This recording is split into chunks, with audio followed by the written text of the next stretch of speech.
Want to go over the arm series.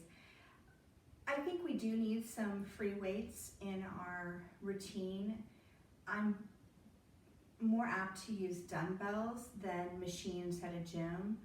I find if you're not working with a qualified person, we tend to get lazy and we don't align ourselves in the machine in gyms well enough, and then we end up using different muscle groups and some compensation patterns start to develop. So I'm more of an advocate of the free weights. I think it mimics our daily life movement as well too, but that's just my personal opinion, so take it or leave it. Today we'll go through 3 different bicep curls, 1, 2, and 3. We'll do some triceps, some zip-ups, boxing, chest expansion, some side stretch, and sparklers. And we'll go from there. Why do you want to do this arm series? The benefits that you're going to get is that it improves your control and stability of your trunk, as you're maintaining this stillness while the arms move. You're strengthening and toning the muscles of your shoulder girdle and kind of that mid-back area as well. You're improving your scapulohumeral rhythm in the shoulder joint, and you're enhancing your balance, right? Because it's going to take some balance while you're doing this. And then it stretches your chest, your neck, and the lateral spine as well as we progress. So we'll do about 10 repetitions of each. You could do 3 sets of 10. I always say I'd rather have quality over quantity. So take it to the point that you need to, and when you find that you're having difficulty keeping yourself organized, then that's your stopping point for that day. And that might change depending on what you have going on in your life. I like to do this in parallel feet, so that straight line from heel to pinky toe. I'm never locking my knees, even though I might say something is straight. I'm never locking a joint out. You always want some softness around the joint. All right, so let's start with biceps. We'll start with the arms long at the side, and you'll curl your wrist and then bring the elbow up. I'm going to give you a side view. What I want is that elbow to stay close to the side. I don't want this happening or this happening. So you want to keep it right next to the body. All right, so let's go ahead and we'll do those 10. When my arm is in this up position, I'm thinking about my elbow drawing down towards the floor, and then I think of the whole arm drawing down. There's no tension in the jaw or the face. Natural breath.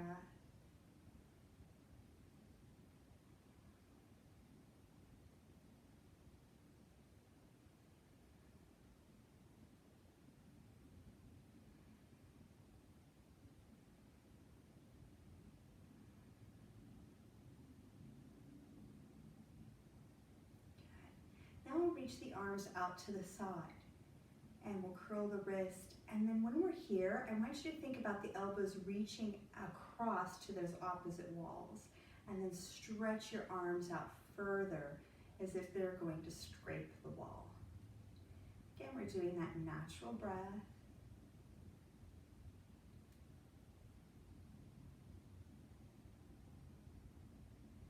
Notice my shoulders started to rise a little bit there, so I got into my mid-back, found my proper alignment.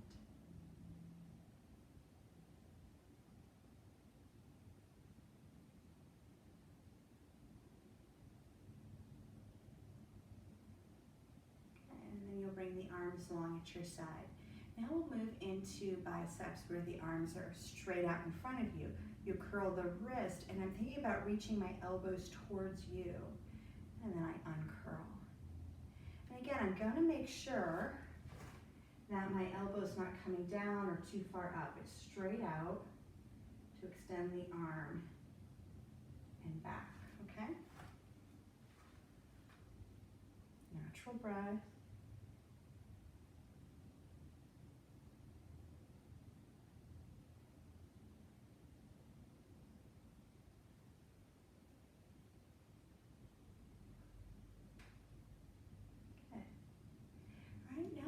Move into triceps. So when we're in the triceps, we want to come back into a chair position. Roll the shoulder blades back and together, the head's in line with the spine, and reach the arms straight back behind you and bend the elbows. Now I'm trying to reach that wall behind me, really keeping my shoulders on top of my spine, top of my rib cage, feeling the back of that arm working, as well as my legs are working right. Got some inner thigh and quad action going there.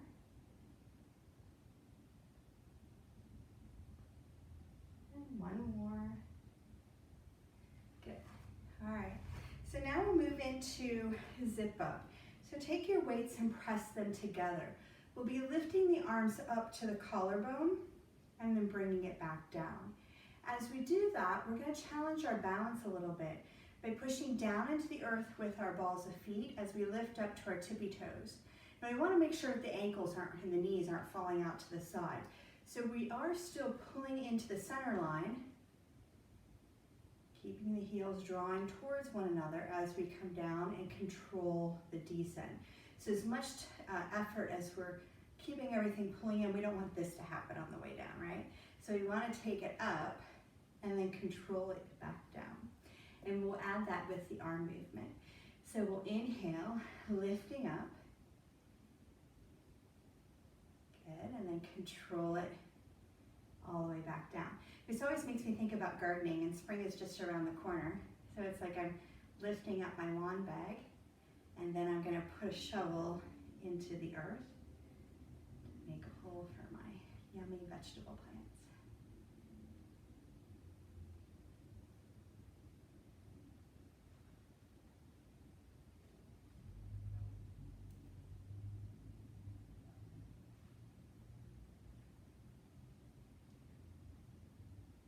If you want to create a little more challenge, you could close your eyes. And that'll challenge the balance a little bit more.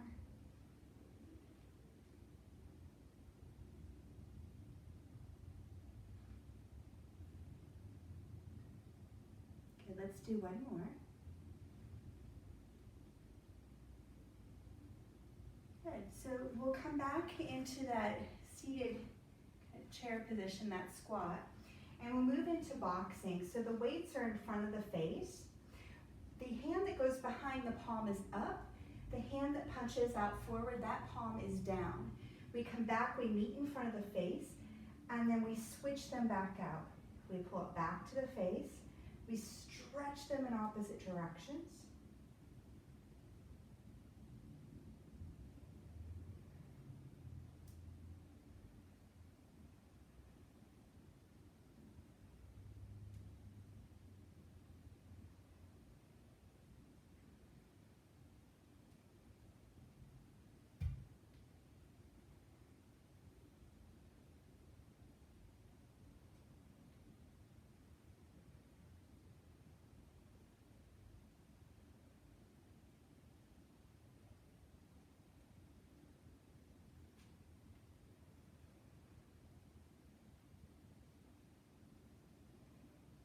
One more each side. Good, and go ahead and come to an upright position. All right, so now I want to move into chest expansion. So I think I'll stand this way, probably is the best way to do it. So the arms are straight out. We'll draw the arms down, roll the shoulder blades back and together so the weights are behind my bottom. Pulling down away from my ears, I'll look one direction, I'll look the other direction, I'll come back to center, and I'll lift the arms back up to shoulder height. So I draw them back, roll the shoulder blades back and together, hold them back there, look, and back to center.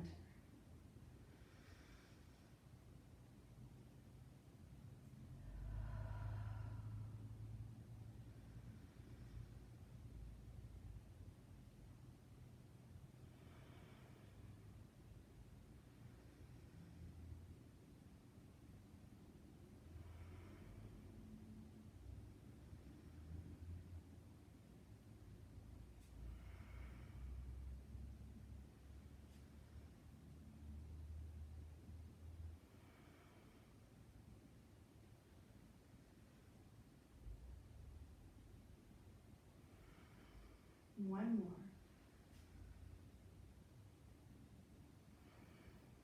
Good. All right, so now we'll do a side stretch. So we'll bring one arm up so that the arm and ear are married together, and then we'll drape the arm over the head. And think about that elbow reaching up to the ceiling.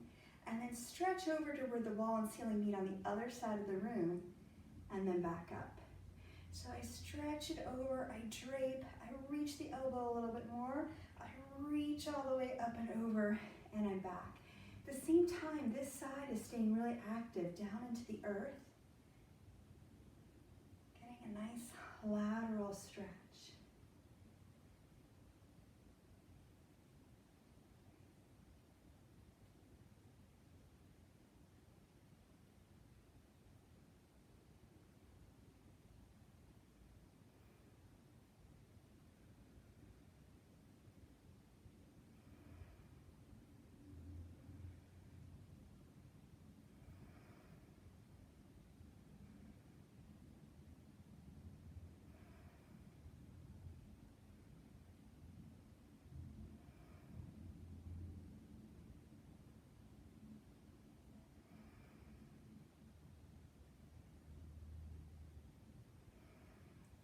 Let's bring that down, and we'll take the other arm up, and so we'll reach it over, down, stretch, and lift. It's one of my favorite exercises to really get that stretch and to pull it back up.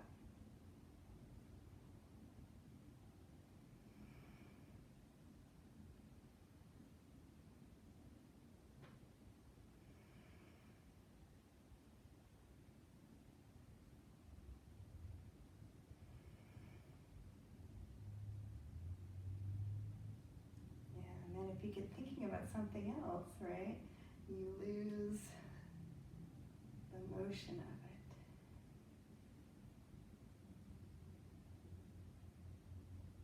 Two more.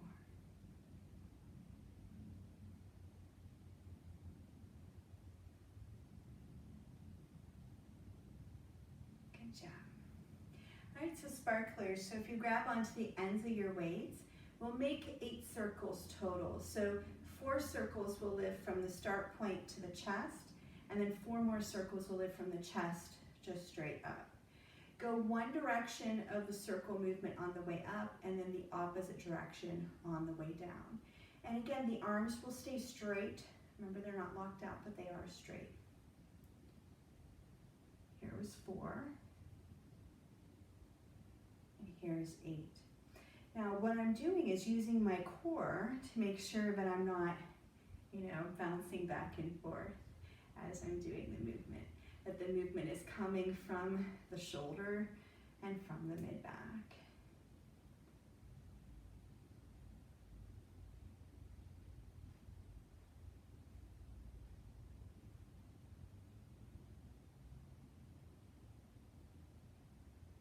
You should really concentrate on that because it's pretty easy to let yourself start to swing through the hip.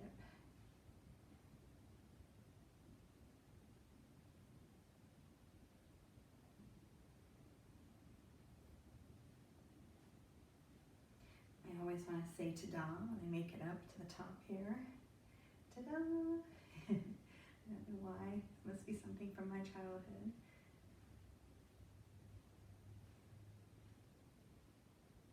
Sparklers just make you think of fun times when you'd write your name with them for celebrations. One more.